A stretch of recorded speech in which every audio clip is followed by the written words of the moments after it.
ako ang managot. At ako ang makulong. At mabutit, yaya ninyo ako dito. Pagkamatayan ko yan. I alone take full legal responsibility sa lahat na nagawa ng mga pulis pursuant to my order. Ako ang managot.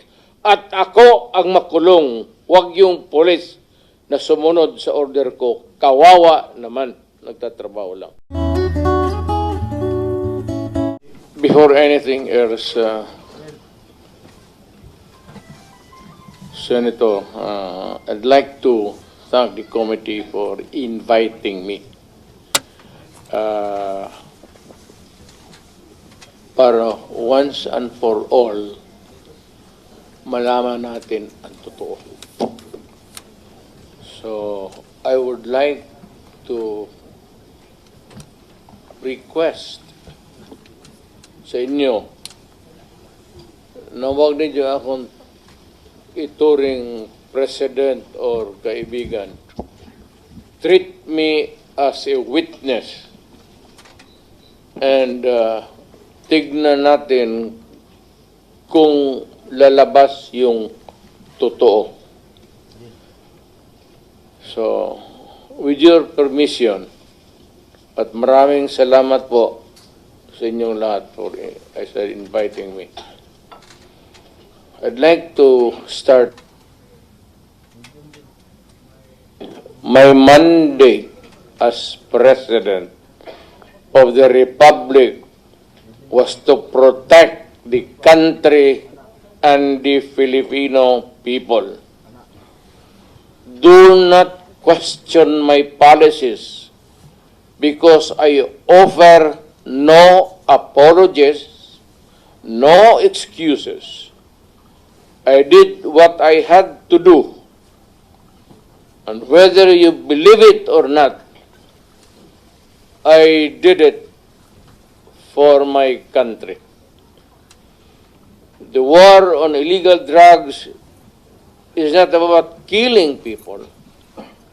It is about protecting the innocent and the defenseless.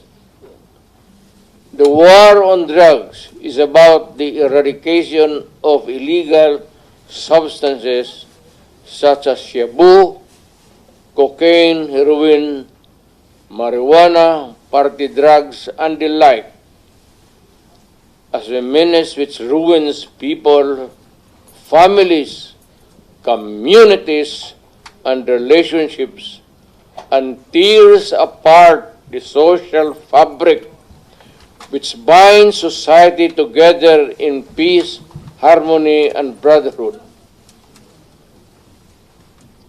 It is not unlike slogans which serve as calls for a better future, such as the war on waste, war on corruption, and war against climate change. I have always viewed people addicted to illegal drugs as victims and patients requiring medical help and not as criminals.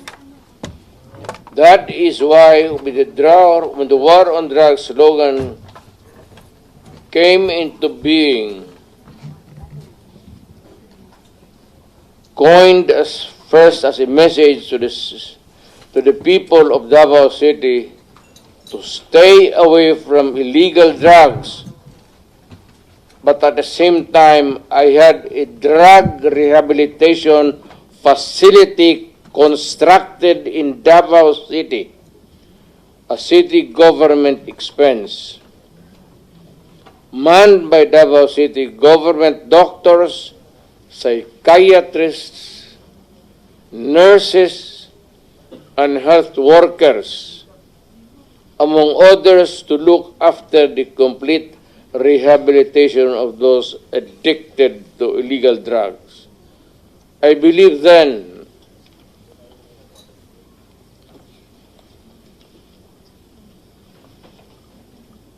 and I still believe now that rehabilitation and not fear of death or incarceration to be the key to the return of the addicted individuals back to the mainstream of a just and forgiving society. But no mistake about it, I hate drugs. I loathe the purveyors, the merchants, and the pushers of this demonizing element. I have not failed to emphasize this from the very day of the campaign when I ran for the presidency in 2016. This was my covenant with the Filipinos who believed in me. And to this day, must still agree with what in government have achieved. It is unfortunate that drug-related crimes are on the rise again. Every day you can read about children being raped, people getting killed and robbed.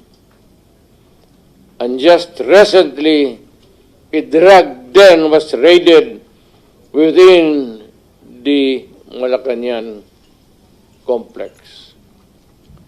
This clearly manifests that the purveyors of this menace are back in business.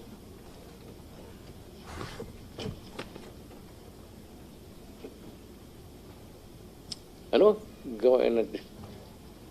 The Filipinos are anxious and distressed.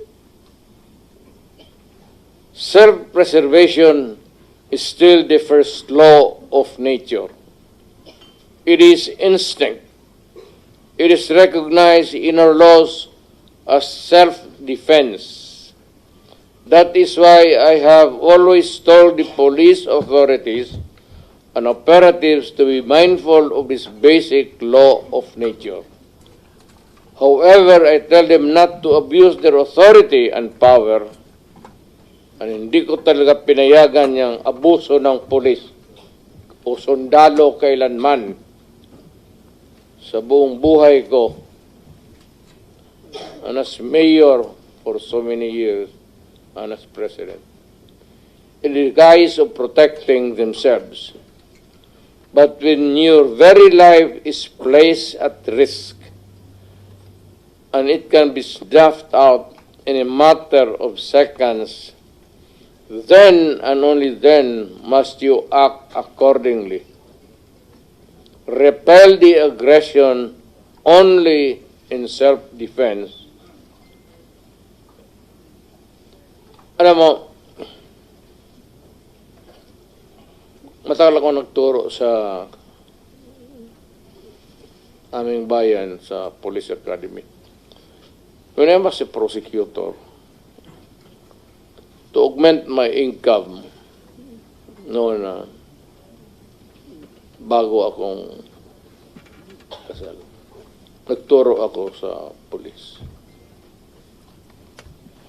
Ang sinabi ko talaga sa kanila,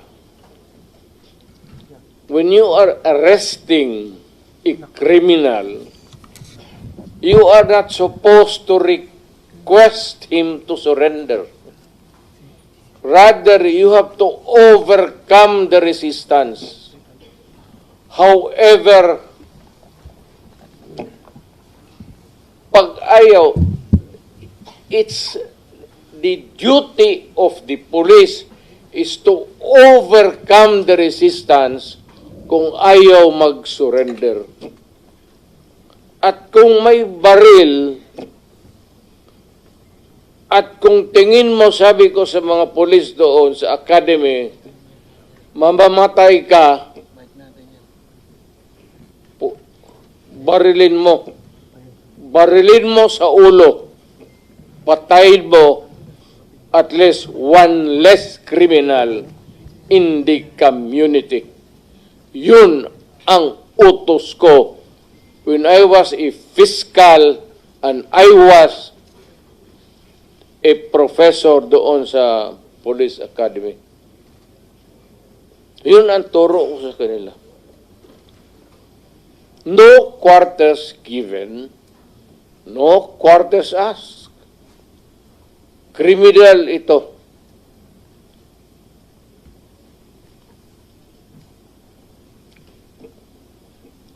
Repel the aggression only in self-defense. Do not make orphans of your children and widows of your wives. I don't want that in my conscience as mayor and president. Hindi ko mabigat yan sa konsensya ko. I have warned. But before that, my job as president was never easy, and it was not meant to be. I have tried to do the best I can to address the problem of illegal drugs firmly and without compromise. For all of its successes and shortcomings, I and I alone take full legal responsibility sa lahat na nagawa ng mga pulis pursuant to my order. Ako ang managot at ako ang makulong, wag yung pulis na sumunod sa order ko. Kawawa naman, nagtatrabaho lang. Yun ang gusto kong sabihin sa Pilipino at mabutit niyaya ninyo ako dito. Once and for all, yan ang gusto kong sabihin sa tao.